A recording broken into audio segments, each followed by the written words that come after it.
city. If I couldn't be on repeat, I'm looking at memory. Even playing our songs endlessly, it's like a burnt city.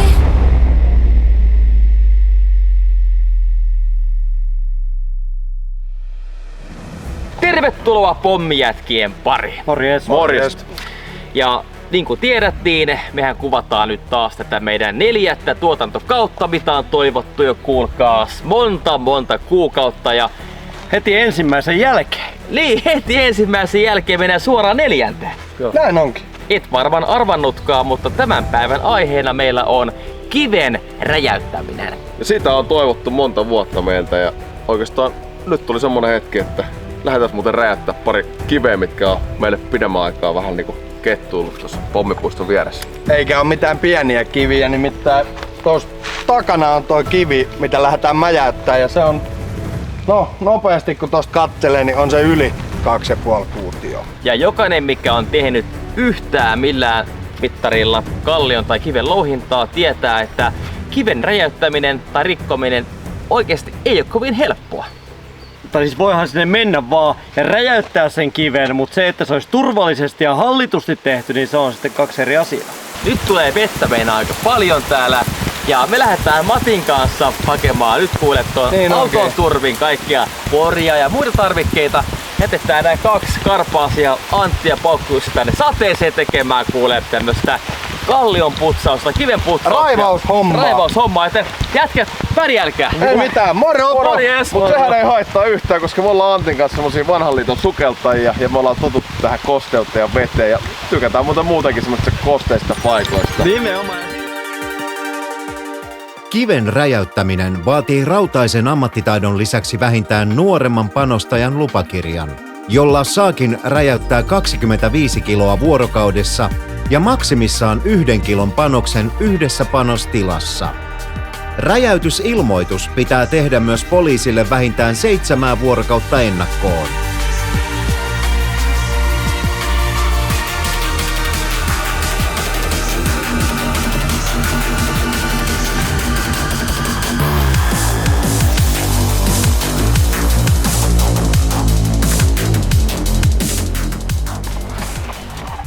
Tuo onkin kivi putsattu hyvin. Oo, Hyvin tämmöistä pientä valmista halkeamaa, kato täällä jo. niin on. Tuo kato jo erosio on tehnyt tehtävässä jo miljoonien vuosien aikana. Jep, luonto on tehnyt puolet meidän hommista. Ootko ikinä miettinyt tälleen, jos puhutaan, että tälleen kiven viereen tulee ja kysyis vaan, että tässä kaikki sä oot oikein nähnyt tässä vuosien aikana ja kertoo sitten sen ihan tälleen kuiskaten, että niin se on nähnyt. Ois kuulen nähnyt aika paljon jäniksiä ja hirviä ja ilveksiä ja ehkä jopa dinosauruksia. Tiedätkö mitä tää kivi vastaisi siihen kun kysyt? No. Ennen kuin jätkät tuli noiden vehkeiden kanssa karsiin noin puut tästä ympäriltä, niin ei nähnyt helvetti moneen 100 vuoteen yhtään mitään. Kyllä. Että kiitos vaan Sälli. Joo. Tää näyttää siltä, että tää on kumminkin aika pintakivi. Se on aika pintakivi, mutta mä veikkaan, että siitä 4/4 on maan sisässä. Joo, ei tehdä onneksi kumminkaan jäävuoren huippua, mutta Ei. kuten aikaisemmin kerroin, niin kiven räjäyttäminen ja kiven halkaseminen on tosi raskasta hommaa. Tää työ, kun tähän lähtee, pitää asennoitua siihen, että ihan heti tää ei tästä poistu, vaan tarvii oikeanlaiset laitteet, varusteet ja työkalut, että tämmönen kivi sitten tästä pystytään irrottamaan, halkasemaan tai ylipäänsä murskaamaan. Ja myös se, että kun tää tästäkin vaikka menee 20 palaseen, niin jokainen kiven palanen painaa semmonen 300 kiloa.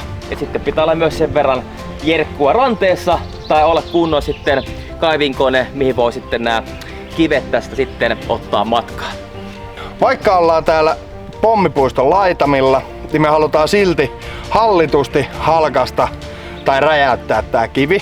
Niin meidän pitää mittaa tän kiven koko, että me saadaan reikien määrät tietää ja sitä myöten pystytään sitten laskemaan kiven ominaispanostusmäärä. Kiven räjäyttämiseen vaikuttaa tosi moni asia. Lähinnä ehkä isoiten se lokaatio, missä kivi on. No, tässä meidän tilanteessa me ollaan keskellä pommipuiston reunamaa, eli puhutaan, että tässä ei ole asutuksia lähellä. voidaan suhteellisen reilusti panostaa ilman semmoista välitöntä tärinään tai sirpalevaikutukseen omaisuusvaaraa.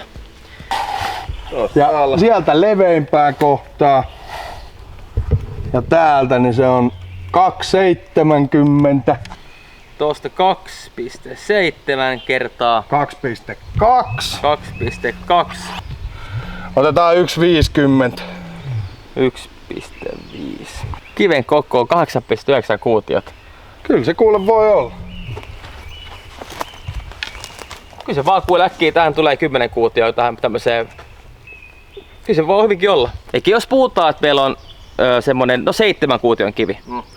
Ja mietitään, että paljonko tarvitaan ominaispanostusta per kuutio, niin se on 70 tai 80 grammaa. Jos menee 100 grammaa jo, menee aika muruksi. Tähän menee semmonen puolesta kilosta 700 grammaa dynamiittia.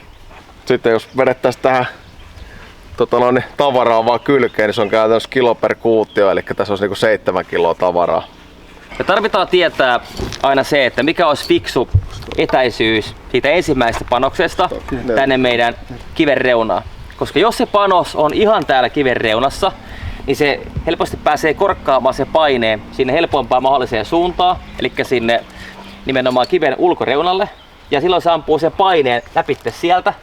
Ja tarkoittaa sitä, että siitä roiskuu kiviä valtavalla voimalla sitten ympäristöön. Siinä on eka reikä. Ja tästä lähdetään ihan samalla kaavalla eteenpäin. Eli katsotaan taas kiven etureunasta täältä oikea etäisyys ja lasketaan se semmoisen aina oman tuntuman mukaan, kiven muotoja mukaillen. Ja toinen reikä olisi silloin tässä. Ja sitten koska me halutaan vielä ampua tää takakivi tästä halki, niin 4. reikä on silloin tossa. Tämä kivi räjähtää 4 reijällä rikki. Näin. Eli nyt sit jaetaan se 490 grammaa näille 4 reijälle, niin siitähän tulee 122,5 grammaa Per reikä. Kyllä, just näin. Nyt alkaa se mukavin vaihe, elikkä poraaminen.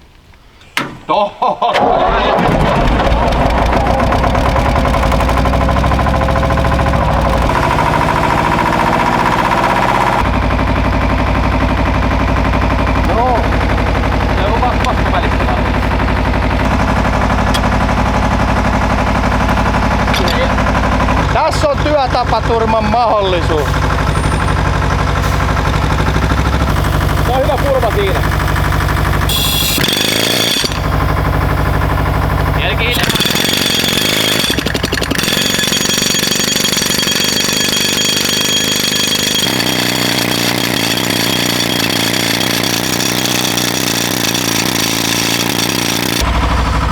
Joo, eli nyt kun porataan tässä, niin tietenkin meidän pitää tiedostaa, että kuinka syvälle tää meidän poranterä uppoaa. Ja se, että jos puhutaan, että meidän panos jää yli tämän puolen välin, niin tänne alle jää niin valtava kivi räjähtämättä ja sitten on taas niinku porattava uudestaan. Mutta yleensä semmoinen perusmottosääntö on, että jos puhutaan, että on pintakivi, niin se panos pitää laittaa noin sitä kiven kokonaiskorkeudesta niin 2/3 kohdalle. Niin tässä niin kato pistää tämän porausankkurin tähän päälle, niin ei tarvi käsillä painaa niin paljon.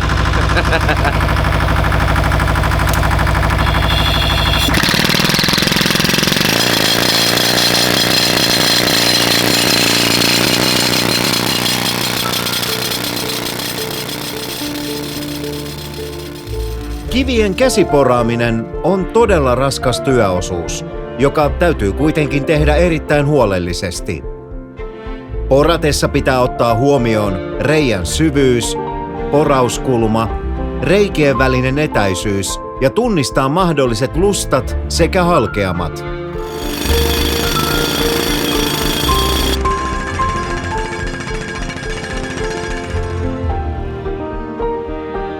Sitten pitempään taas konkea reikää, kun loppuu lyhyt keski.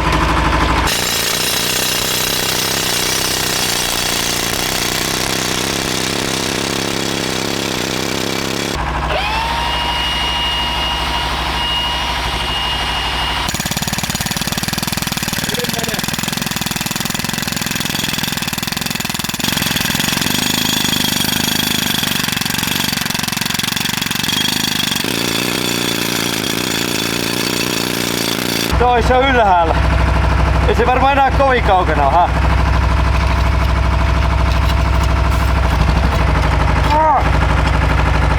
Ei vittu.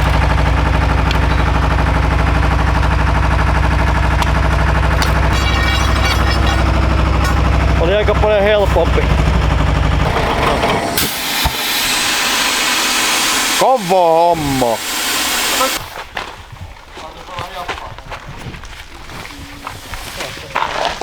Ympäri käydään ja yhteen tullaan. Näinhän se menee. Meiltähän tää homma kävi niinku ammattilaiselta tää porailukin. Sitten pistää kuule Matti dynamiittipötköä. Täällä olisi reijät kuule valmiit. Joo, justiin tässä Jussin kanssa puhun, että kiva kantaa tää 25 kilon laatikko tänne keskelle mettää kilometrien päähän. Ja tässä olikin kaikki mitä tarvitaan. Paljon tää yksi pötkö on? 239. 239. Nyt kun vedetään Se on poikki, niin keskeltä kahtia ja tulee reikä. semmonen 120 gramman pötkö sulle. Se on just näin. Tosta kuule poikki. Oi kun meni nätisti. Kun meni näppärästi. Jonkun mielestä varmaan tää on aika vähän sen dynamiittia, mutta sitten kun miettii kumminkin sitä, että se oikeesti on aika paljon dynamiittia tässä. Joo. Lähdetään työntämään tonne reikään. Näin. Kattokas. Piu! Koska se ei koskaan tuonne mene ensin ihan helposti, niin pitää käyttää latauskeppiä ja kattokaa. Panostaa se tonne noin. Ensimmäinen reikä. Hetket panostaa. Panostaa dynamiitteihin ja vaatteisiin. Kyllä. Ja työkaluihin. Heitäis tää pötkö tohon Matin kulmaan. Oliko siinä ihan lähellä? Enkö sehän on sillä? Laatikko sillä puolella.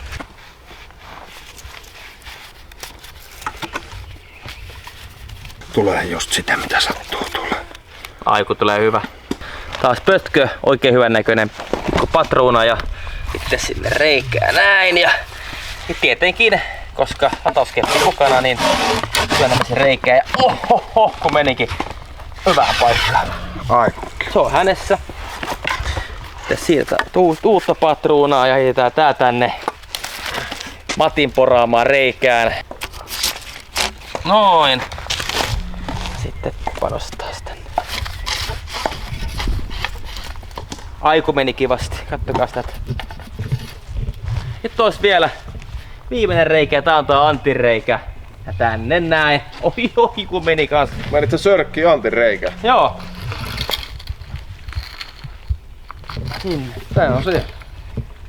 Hyvän matkan päässä. Jumatsui. Se on just oikeassa paikassa.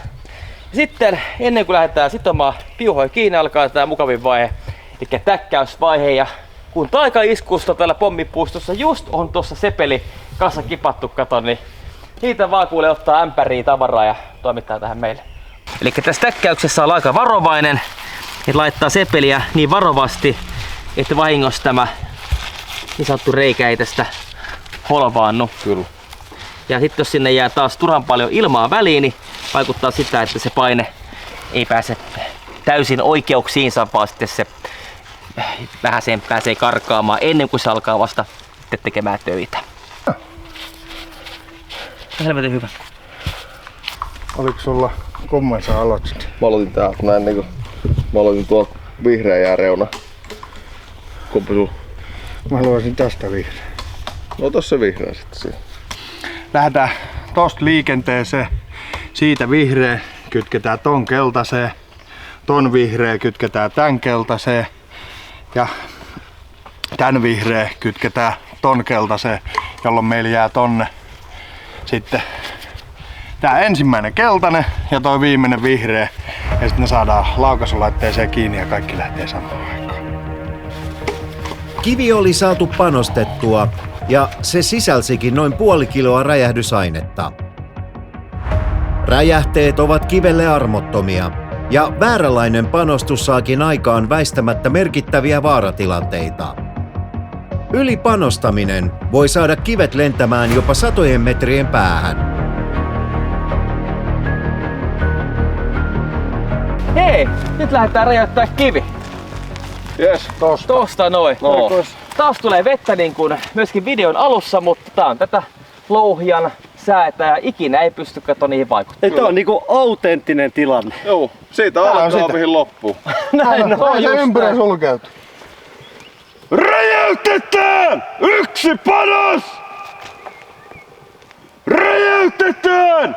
Yksi panos! 3, 2, 1.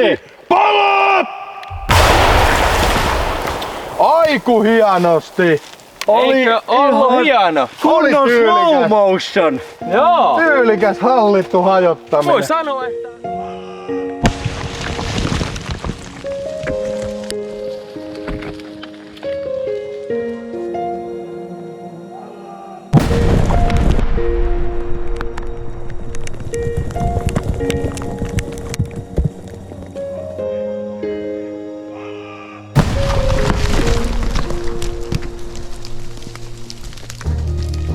Siellä meni niinku piti mennä. Täytyy sanoa, että oli niinku sen näköinen niinku sen olisi joku ammattilainen tehnyt. Voi olla, että ammattilaiset on tässä ryhmässä, eli hyvät naiset ja herrat, jos haluatte tilata teidän työmailleenne ammattimaista louhintaväkeä, niin tässä on siihen porukka. No nää jätkä. Kyllä. Tolla nimen löytyy. Kyllä.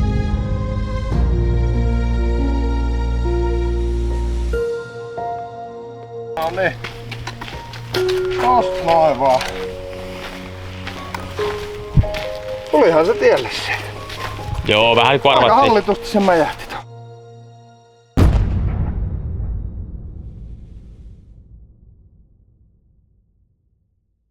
Ei saakeli. Mä näin tuot kaukaa jo mun GoPron ja se seisoo tossa. Kattokaa. Täällä on niin hieno kuva täällä, tiedättekö tästä, kun tää kaikki on mäsätön tähän ympärille. Tässä on hieno kuva. Joo. No, tässä kun katsoo lopputulosta, niin ei tää oikeastaan voi sitä paremmin mennä. Kyllä tää niinku on nyt just siihen kuntoon mennyt niinku pitikin. Ja Ja tää on ihan pohjaa asti auki ja pirun tyylikkäästi näin. joo. Just oikein kokoisia lohkareita ei muuta kuin syöttää murskaimeen ja Jep. sieltä sitten uutta sepeliä. Eiköhän tehdä tähän nyt semmonen hieno kivimuistopaasi tähän näin. Kyllä. Voidaan sitten fiilistellä koko meidän elämämme ajan meidän ehkä yhtä hauskimmista kivenräjäytyksistä. Eikö ollut hemmetin upea kiven räjäytys? No olihan se nyt ihan älytön. Oli hieno. Joo, alle 15 metrin etäisyydellä on kaikki kivet niinku räjäytyskohteesta, niin on Jep. kyllä hyvin hallittu. Hei, jos te vihaatte itikoita, niin laittakaa peukku tälle videolle. Kiva nähdä, kuinka moni ihminen vihaa itikoita. Näitä on nimittäin paljon ja pistä kommenttia alle mitä mieltä olit videosta ja haluatteko nähdä lisää samannäköistä tavaraa. Muista myös totta kai painaa sitä tykkäystappia. Ja sitten kun oot tykännyt, niin kelloa ja miten se oli? Jos et oo tilannut tai kaveri ei oo tilannut, niin ota vaikka vähän riveleistä kiinni ja käske tilaamaan. Hei pommijätkä kiittää ja Vähän ensi jakson parissa. ensi kertaa se on. Morjens!